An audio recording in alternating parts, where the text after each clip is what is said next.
లో ఒక టీడీపీ జనసేన ఒకటైంది, వాళ్ళు వస్తారని కొందరు, లేదు వైసీపీ వస్తుందని మరి కొందరు. ఏది రావాలి? మరి వైసీపీ రన్నింగ్లో ఉంది కాబట్టి అదే రావాలి. చాలా మంది ఈ మాట అంటున్నారు, 175 జగన్ గారు గెలుస్తారన్న మాట కూడా అంటున్నారు. జగన్ గారిని మళ్ళీ ఎందుకు చూడాలనుకుంటున్నారు జనాలు? జగన్ గారు సంక్షేమ స్కీములు పెట్టారు కాబట్టి, రూరల్ సైడ్లో బాగా డెవలప్ అయ్యాయి కాబట్టి. అర్బన్ సైడ్లో పెద్దగా లేదు, ఎందుకంటే అర్బన్ సైడ్లో ఉద్యోగులు ఎక్కువ ఉంటారు కాబట్టి వాళ్ళకి ఇబ్బందులు కలుగుతాయి. ఎందుకంటే వాళ్ళకి లక్షల కొద్ది జీతాలు దగ్గర ఇంటికాడు ఉండి ప్రైవేట్ వ్యాపారం చేసుకోండి. ఇప్పుడు వాళ్ళందరూ పని చేసి నీకు జీతం లేకపోతే ఎవరని రూల్లో ఉన్నారు. ముఖ్యంగా రైతులకు బెనిఫిట్ అయింది అన్నారు. రైతు భరోసాలు కానీ, పెద్దవాళ్ళకి పెన్షన్లు కానీ, ఎవరికైనా ఆగడం కానీ లేకపోతే లేట్ అవడం కానీ. రైతు భరోసా ఎక్కడ ఆగలేదండి. సెలెక్ట్ ఆడ అర్హత ఉంటే ఏ పార్టీ అయినా వాళ్ళు ఇచ్చేస్తారు.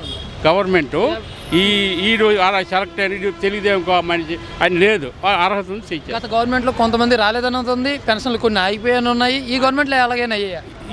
ఈ గవర్నమెంట్లో కొంతగా అప్పుడు గవర్నమెంట్ పెన్షన్ తక్కువ, కానీ ఈ గవర్నమెంట్ పెన్షన్ అందరూ కూడా అందుతుంది.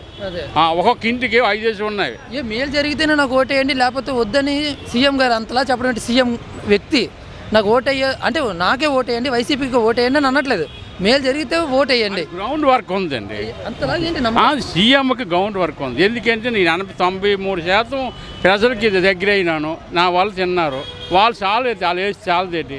నా పథకం వాడి ఇంట్లో లేకపోతే అది వేయడు, నా పథకం ఉంటే వాడు వేస్తాడు. ఎన్ని సీట్లు రావచ్చు మరి? 175 ఉన్నాయి. అన్ని 119 వరకు రావచ్చు అండి. 100 పైన.